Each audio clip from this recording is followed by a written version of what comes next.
Baby, I see. My name is Latia Smith, and I go by Author Wynta Tyme. I write Black love stories with a twist, meaning the twist is mystery, suspense, thrillers. I'm a mother, I'm married, mother of 3 actually, and I work with autistic students. I'm a paraprofessional. I've been writing since I was about 7, 8 years old.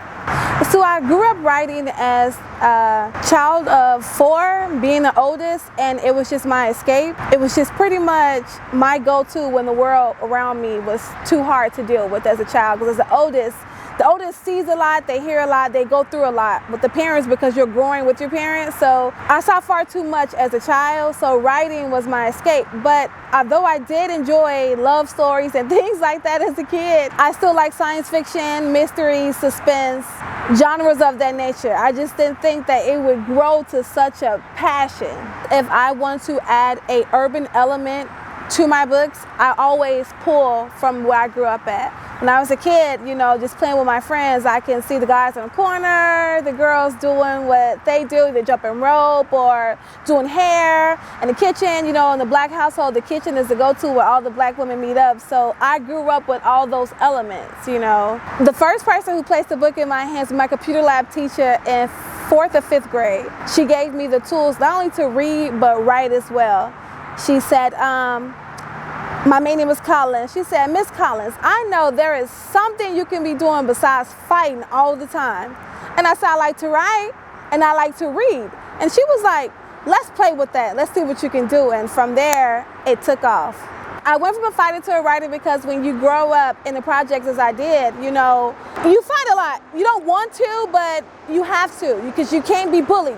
You just can't be bullied. If you're bullied, that's a bad thing. So you got to get them off you. So I am a lover of books. I'm a lover of music and all the arts, but growing up in my surroundings, I was hindered in a way. So I was being picked on for the things that I liked, and I felt like I had to fight for what I love and what I wanted to keep to myself, and what people didn't say thought was awkward, the awkward Black girl, like, but I was also a fighter. What I learned now, my mother, I can see her now at my age. She didn't have all the resources that I have now. So as a child, sometimes we went without a lot because we're in the hood. She's public assistance from the government, you know. Those things have fueled me to want better for not only for myself, but to set an example for my children. And although we came from those things, you know, I am grateful for that struggle. I tap into that struggle all the time with my writing, with my life today. It's an example. I chose specifically not to write urban fiction is because I grew up with it. I saw it every day. It's programmed in my mind. I wanted to, with my platform, paint Black African-American people in a different light. We're more than just the hood. We're more than just drug dealers and people that do hair in the kitchen. And although those things are beautiful, your struggle is your struggle, but there are other Black people that were thriving, that went to school. They actually own businesses. They climbed up the corporate ladder. And sometimes I want to hone in on those people too, or the everyday working mom, the everyday working husband, the everyday working father. Like those, they matter too. But how do you approach your branding? So I approach my branding by pretty much just staying outside the box like I do. I try not to mimic and do what other people are doing. Like I'll put some trends in there, that's what's going on, but other than that, that's as far as I go with my brand. They don't pay attention to the Black romance. I'm a Black romance thriller author, but they don't really see that. All they see is, oh, she writes scary books. And it's just like, no, they're not scary. They have messages, they have love. You just have to be open to reading it. It's like you can watch it, but you don't want to read it. Like, I don't understand that. I am a romance thriller author, and I will die on that hill. So my community actually knows that I write, and they actually support me. I've had a handful of them actually purchase books, like paperbacks and ebooks. So they support because it's like they want to be seen and heard as well. And sometimes in the hood like this, they don't have those type of platforms. They don't have those type of options. But when they see one of us actually trying to do something, they will definitely support. This space, the community I grew up in, it's very important to me. because when kids nowadays see the rappers and the singers on TV that are from the projects, the football players, they think that's the go-to, that's the blueprint. If they don't make it there, then they have nothing. But that's not the case. Many of us from the projects are educators, we are illustrators, we are writers, but you don't get to see that image.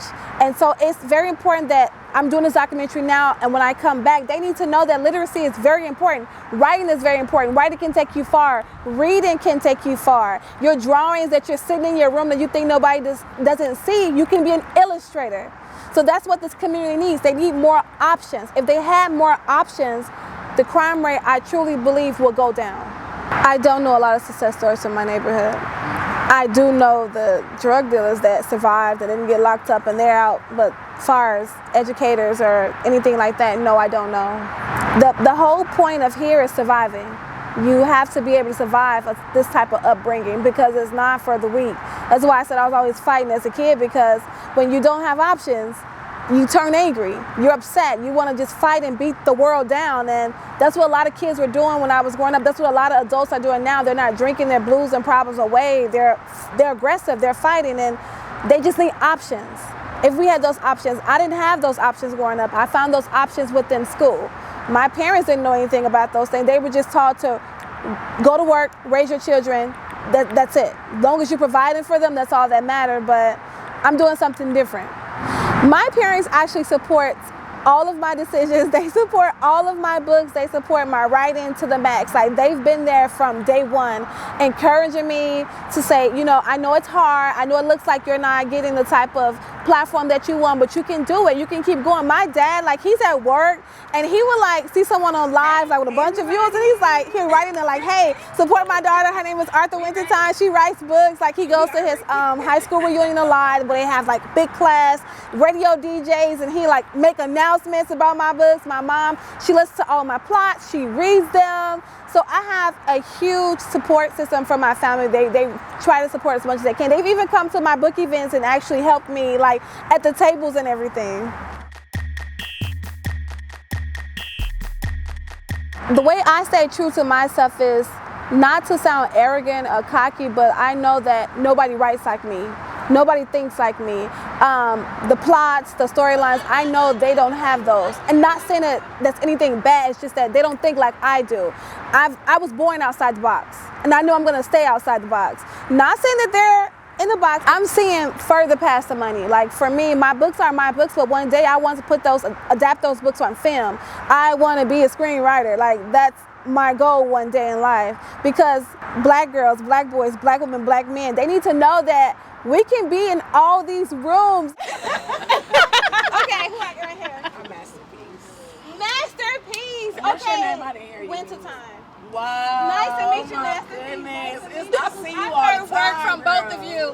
But Yoko came in and was just like, kick, bam, like, this is Wynta Tyme, okay? So I'm grateful. And we can thrive in thrillers. I mean, we don't always have to die in a movie. We can write those movies and live. So that's my goal. Specifically with my book, The Body Ranch, my community showed up when I added the gold chains, the gold rings, the gold jewelry, the teeth jewelry. I wanted to horn in on that because that's what I saw growing up at the time. So I did want to add that element to it. But as far as the story itself, I was motivated to write that book during Black History Month like 2 years ago, when I was seeing all these horrific things that we had endured. It was much deeper than what we were taught as children growing up. So I was like, wait a minute, I need to write something about us where we actually fought back. Some of us, because we have those stories. They're just not told to us about those people that stood up for their rights. And besides Rosa Parks, Martin Luther King, there were people that actually didn't endure this much and they fought back. So I wanted to focus on that, and I brought in the Native Americans or indigenous people because they too have suffered from the hands of Americans, you know, being forced off their land and not told that they're not the right type. So I wanted to add them in as well. So that's how it all formed. And if you know anything about indigenous people, you know that they believe in the earth, the spirits, the world, like they're one with the earth and the universe. So I wanted to really add the element in, because as African Americans, where we come from, West Africans, they believe in it heavily as well. The history of the research that goes behind the body wrench itself, it was stemming from anger and wanting to show more. Like I said, during that time, for that Black History Month, I was just seeing so many horrific facts, and it angered me. I'm not gonna lie, it did. It angered me. So I wanted to do the opposite. So I wanted to put Caucasian people in the spotlight of how we're seen in America. So for me, I've educated myself on African American history because I can tell you that in college was the first time I actually had my first African American class. Nobody's taught me in elementary school or high school about African American history. I did the research on my own.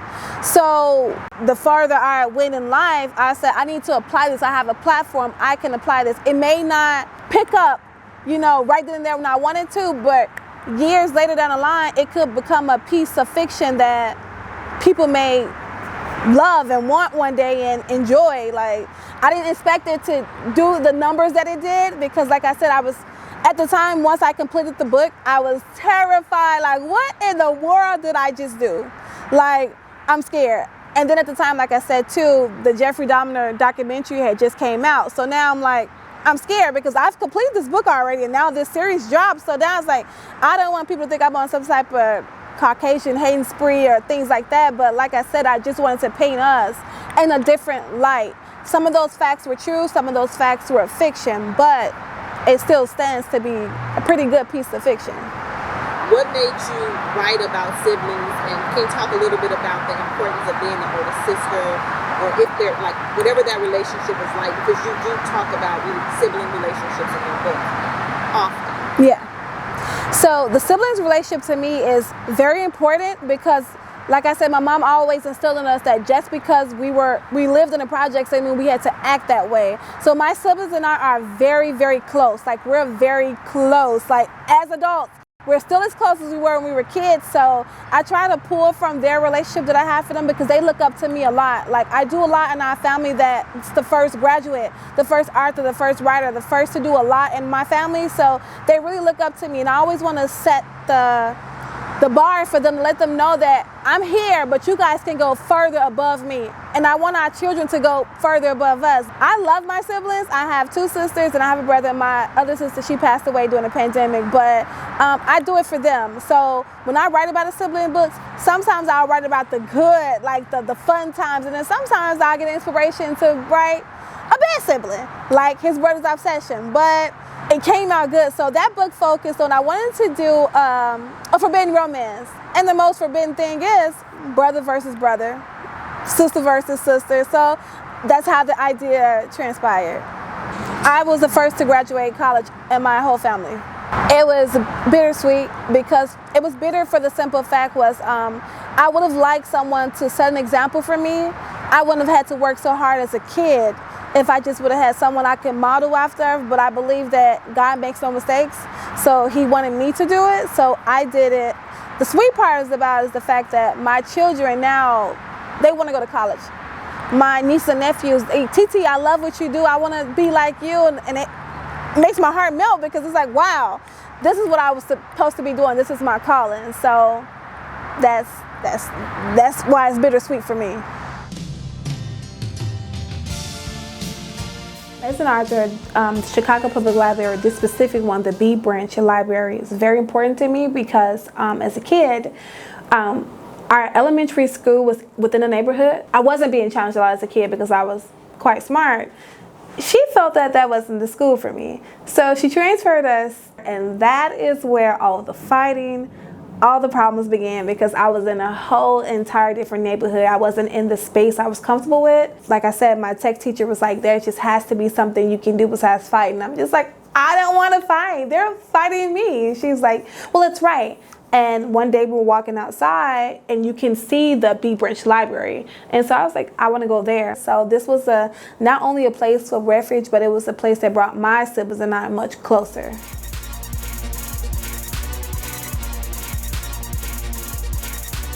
Hi, so I'm Felicia Felix, aka Brooklyn Book Belle, and I am a book talker / book blogger from Brooklyn, New York. I have been book blogging since 2020, there was a lack of diversity in all of the book talkers and the book bloggers. With my love of reading and books, I could step into the niche, and I've been doing it ever since.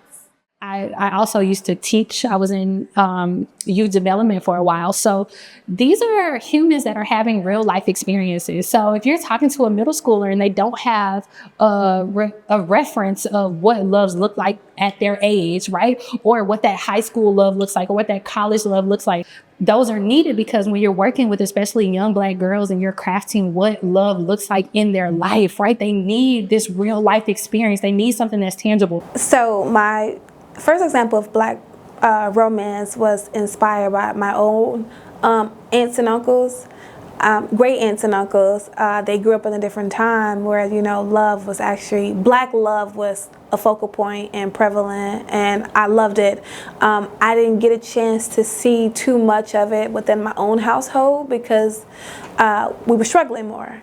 So it was a family dynamic, but I didn't see a lot of romance amongst my parents because of how hard they had to work to provide for us. So that led me to find other avenues, which was television. So for me, you had like Love Jones, you had Waiting to Exhale, you had all of these things that I could be like, if it don't look like that, I don't want it. So back in the 90s, it was a big thing of Black love, and you saw it on The Fresh Prince of Bel-Air between Aunt Viv and Uncle Phil, and the Huxtables and Martin and Gina. Like, those were the type of Black love stories I saw, you know, and I wanted to represent that in my own writing. It's important because I am African-American woman. I grew up in a predominantly African-American neighborhood, so it's like the older couples still represented what Black love was back in those days, and it was beautiful, it was raw, it felt good, and that's how I feel when I'm writing those same Black love stories in my books. There was a summer where I got shipped to Louisiana, and like all of us that got shipped to the South for the summer, I had an aunt who was like, how can I pay you, right? So she was like, I want you to feel joy while you're here. What does that look like? And so once a week we would go to Walmart, and I got to peruse the shelves, and I fell in love with Black romance. I do believe in the Black romance I write in my books. That's why I write them and I craft those stories, because again, we are African Americans. Like, people need to know that we love. We're not just caring and kind people, but we're loving also. And although a lot of us didn't see it in our households growing up for different reasons, I want to paint that picture so people can see it even in fiction. What I want my readers to take away from my books is the romance aspect, is the fact that love can look like many different things. From what we known as growing up, we see how hard that white Caucasian man fights for that woman. He jumps in a taxi cab, runs through the airport, you know, he's really after this woman. How many Black films have you seen like that? It's not a lot. And I want to paint that within my story. This is what I'm writing. Like, love looks different, but it doesn't always mean struggle. It does not always mean hardship. Love is waking up in the morning, just both of you guys got stank breath and staring at each other. I write those realistic things because who waking up with a peppermint in their mouth, like, or hair is just neat? No, love is us in the kitchen drinking coffee, scrambled eggs, and we're vibing. Love is us. Just had a big fight, but I bump you, you bump me, and that's our way of saying I'm sorry. Like, we're moving through. And those are the type of things that I have in my book. Like, they don't want to see the real love aspect that I'm writing. They want that whole, this dude was in the club fighting for me, I had to fight his baby mamas for him, and now I want his love. No, that's not everybody's story. That wasn't my story. You know, I bumped into my husband at the Subway. So it's like, Subway, the sandwich place, guys.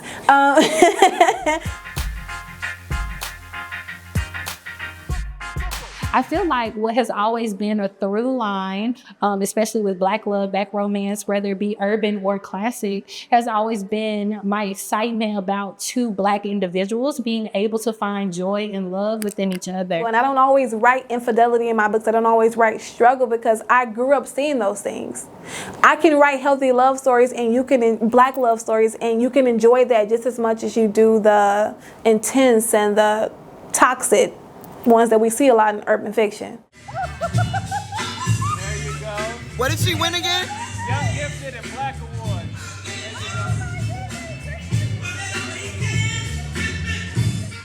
My introduction to Black romance books as a kid, I used to read a lot of youth adult books. I shouldn't have been reading those books because I was only like 12, 13 years old.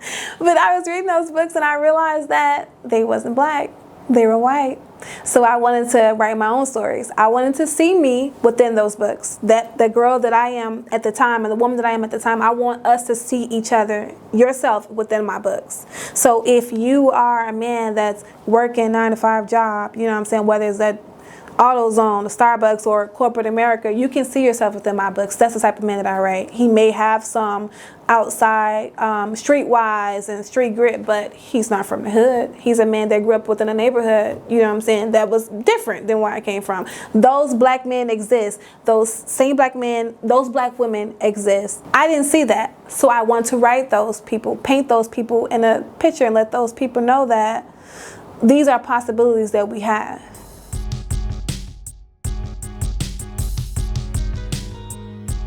The challenges in writing Black love stories are real because people make more money off the struggle. So the more you can write, the more dope dealers, the more girls with the brown butts, big chests, vibrant wigs, that is what matters. That's what people want to see, but not all Black people grew up that way. Not all Black people saw that as a viewpoint, and I want to change that narrative because that's not the narrative I have for my daughter or my sons. Like, no, mommy don't look like that. Your dad doesn't look like that. And I just feel like a regular blue-collar guy can do the same thing and can be educated. I feel like the whole slave mentality when it comes to Black love, that's a real thing. I grew up in that type of household, and that is where all my challenges were created, which is why I grew up in survival mode. I didn't realize I was in survival mode, I think, until I had my daughter, and I started realizing, like, wait a minute, this is not the life that I want for her. Like, it has to be better than this. Like I said, my father, I grew up, he was a working class man, but he was rarely at home at times because he was always working. So we didn't have that type of father and daughter relationship where I can fall on my dad's lap and, you know, things like that. It was always, you got to be 10 times better. You got to keep going. You got to, you just got to be one step ahead. You got to keep working, be disciplined, be focused. And I did take all that and I did what he said, but I realized that it made an harder exterior. It was harder for me to recognize what real love was and what fake love was, you know. So that is a real challenge. And I feel like we have the opportunity now in this generation with so many resources to mental health, emotional health, physical health, to get the help that we need to change that narrative. We need to change that narrative because I don't want my kids saying that. It should be a balance. As important as the Black woman is in the household, so is the Black father. It's a unit. They work together. Where the mother may be working, but she still provides the nurturing side. The father, to me, because we also go to church, is still the head and the protector.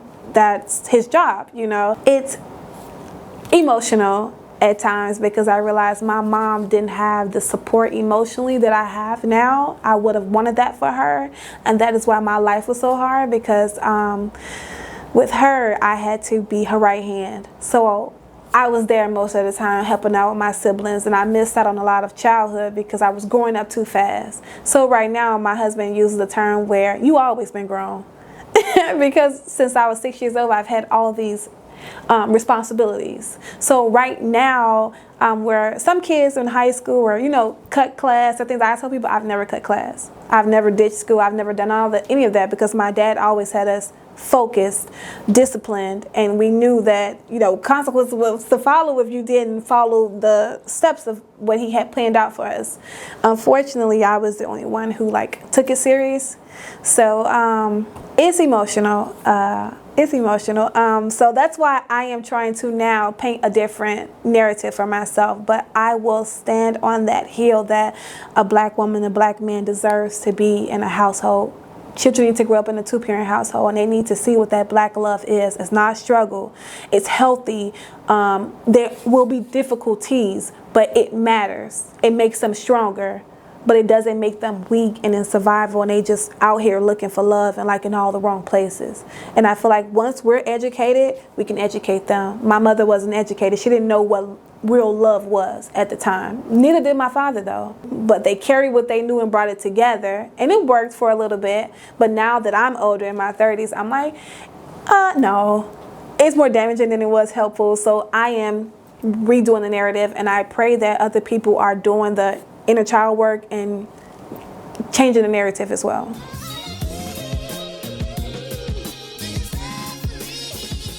If I can write a playbook for love, I don't think my guy would be anything how they read in fiction. Because my guy is a regular, everyday guy. He's a guy that reads. He enjoys coffee.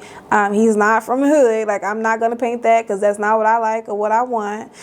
He's funny. Like, he enjoys the same things I enjoy, and I enjoy doing things that he likes. So if I could write a playbook for love, I'm going to paint the regular, everyday guy. Working class guy, supportive guy. He's emotional, intelligent. Like, that is the type of book that I would write. And that's the type of books that I do write. Like, those guys, what they would paint as cornballs, but it's like, they're not cornballs. These guys exist. They're much different than the guys that we're used to growing up sitting on the block, holding up the wall, saggy pants and clothes. And it's like, that's not love. That's just a lesson waiting to happen. So that's pretty much, so if I can write a playbook for love, it's meet them in a funny way, in the rain, but stop bumping them to them at the coffee shop. College sweethearts, high school sweethearts. I love those stories, and I love meeting older people who share those stories with me because it's beautiful. And that type of love makes you feel good within the core, like it still exists, like it's real. So if I could paint a playbook, write a playbook on Black love, that's what I would write. The everyday guy that you see, the working class guy, the guys that I'm around all the time. I do think that socially, we always don't see two Black characters that just easily find love, right? It's always something that they have to fight for and all these things. But I feel like in romance, I've always been like, I know what Black love is. I know that this is something that's attainable and that this is something that is fun and beautiful and sexy and passionate, right? And as a 14-year-old, I was like, well, if it ain't this, it ain't nothing else. You know what I mean? So, okay, so sex in Black books is sometimes like sex in rap videos. That's kind of what it looks like. It's painted that way, and it's not real. When it's done with a couple, it's done the right way. Sometimes I can tell you that when I have to write sex scenes, they take me out. I wish I had a ghostwriter to write the sex scenes for me because I really don't want to. You feel the feelings when you're writing those sex scenes. So I was like, I just want to write. I don't want to feel those type of feelings while I'm writing. But you have no choice. So I try to paint us in a different, like, so many things, like the last book was a polyamory relationship. That is a trope, or we see in real life what is fetishized. I didn't want to fetishize it. So I wrote it as an everyday thing. This is what these people do. I focus on their life. I focus on their work. And I also brought you the heated sex scenes. A lot of the times in our books, a lot of the women, they want that whole BDSM and all that good stuff. And it's good. You know, it's fun. It's entertaining. But let's not forget, like, making love scene a real good, genuine, passionate scene that you can write, it still gives just like a F scene would. I don't want to curse on camera. Just like something that's quick and up against the wall. Like, we can put those in the books, but too, I still want to share that moment because that moment is still just as beautiful as a quickie scene as we do. I don't want to fetishize anything. I feel like that is what's been done to African Americans since slavery. We've been fetishized, and I'm tired of us being fetishized. I want to write us where it's just an everyday, easy breathing thing, because within our households, you know, it is. That's how we see it, but to the outside world, we fetishize. They fetishize us, and we do it within the books because we feel like that's what the readers want to read. I don't want to keep writing those same sex scenes. I want to write the different ones, the ones where you actually feel it in your core, like that's passion, that's love making, you know, and that's what I feel like I did with that book. So it was difficult. I mean, it wasn't difficult. It was quite entertaining when you're writing this woman trapped between two men. Like, that's very good. So sex is definitely needed in books. It's not my go-to to write, but it's definitely needed. I know it's needed, so I make sure I put it in the books.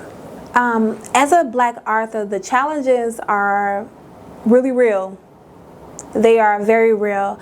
There are times where I don't have the Wi-Fi because depending on the neighborhood that I'm in, weather changes, it messes with my Wi-Fi a lot. I can go deeper and tell you that I work a full-time job. The struggle is trying to come home from an 8.5-hour shift to helping with homework, feeding them, putting them in bed, trying to write. You have to still entertain your husband as well.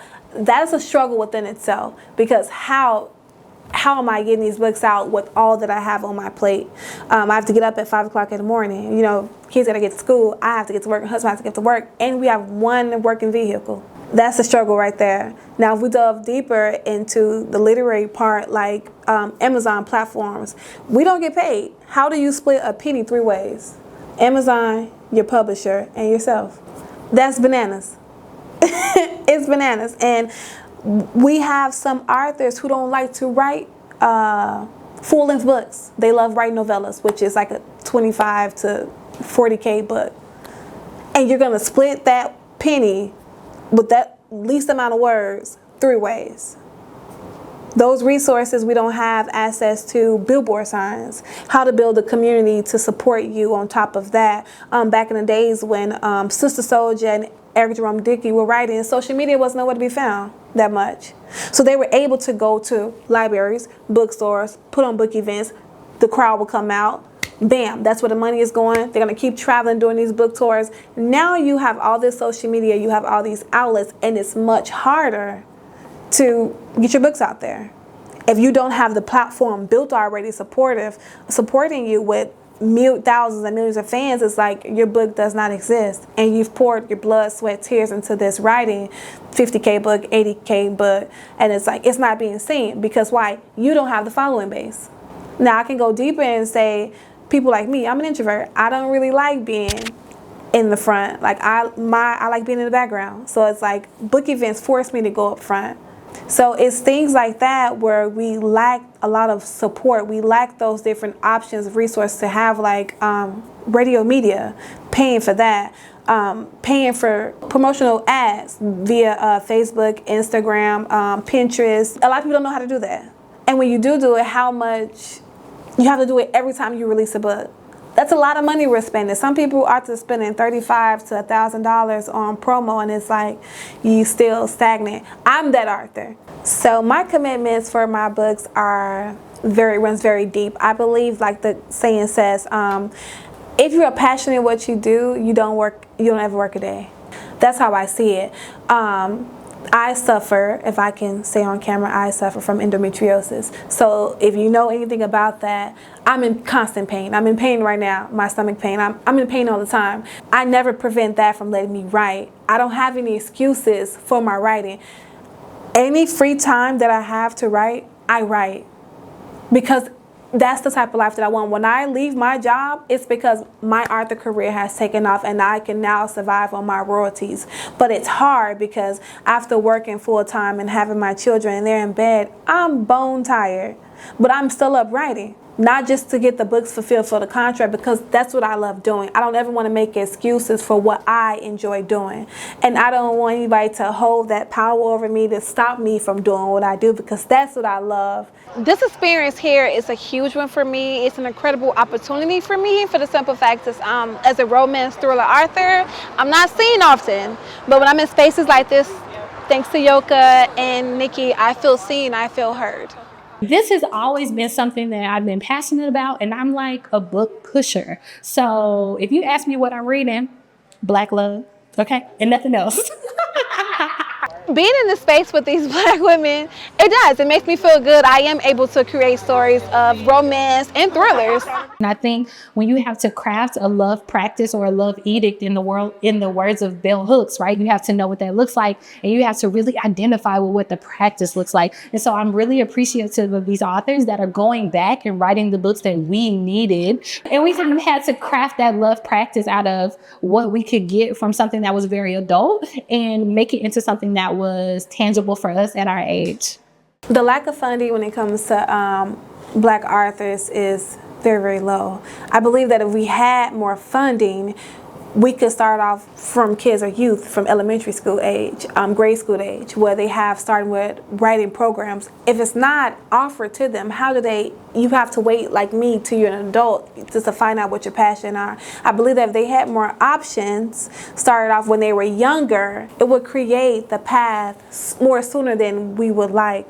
More funding will help me to navigate and work my social media more. I'll have more funding to run ads, pay someone to run my social media for me, because I can't. My time is limited. Like, I'm raising small kids, I'm working full time and trying to produce you guys a great fiction story. So my time is limited. I'm only one person. Like, I'm not a machine, but I do need help.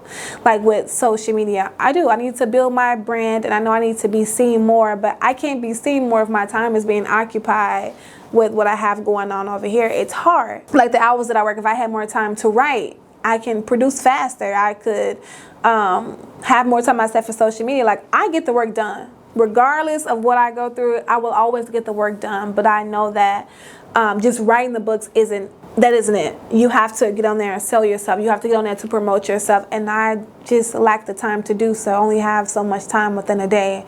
So if we had more funding can go towards promoting. It can be a window for us to be able to meet other screenwriters, other big name authors. And so I would like to be in rooms present with them. Tyler Perry, like, I have some really good plots and storylines, and I think that the world needs to read them and be seen. Like, that's how I feel. So more funding will help us get into those spaces in our room. And if the kids that's coming up behind me, if Wynta can do it, I can do it. Set up resource centers where kids can write, come in and learn about the avenues of writing where it can take you. You don't have to have a jump shot. You don't have to know how to do hair or makeup. There are so many different opportunities out there that literacy can take you if we had the resources to get there. That's the hard thing. We're doing all the hard leg work. Reach back. That's what I plan to do. I'm going to reach back. Because the more you keep reaching back, those things change for us. That whole narrative change.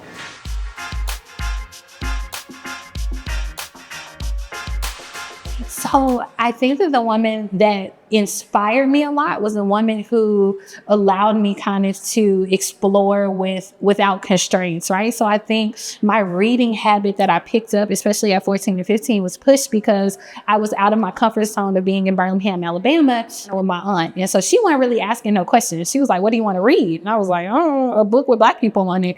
And she kind of just allowed me to navigate these bookshelves and really like just start curating what my love of reading was without constraints. So it would be my aunt. Hey, TT. I just want to tell all the future writers that's coming up behind me, whatever lane you want to write in, whether it's fiction, romance, urban, nonfiction, techwear, whatever it is, write it. If it's in your heart, write it. Don't ever let anyone diminish you, make you feel bad for the things that you want to write, whether it's paranormal, it doesn't matter, space, write it. Just write it. When I decided I wanted to actually write and publish my stories, it was 4 years ago. I was reading a book by one of my favorite authors who writes paranormal books. And I was just like, I can do this. So that's how I collabed everything. Like, romance was good, but it was missing that other element that I thirsted for and loved, and it was the thriller element. I just want to say from the bottom of my heart, thank y'all so much for truly supporting me in my author journey this year.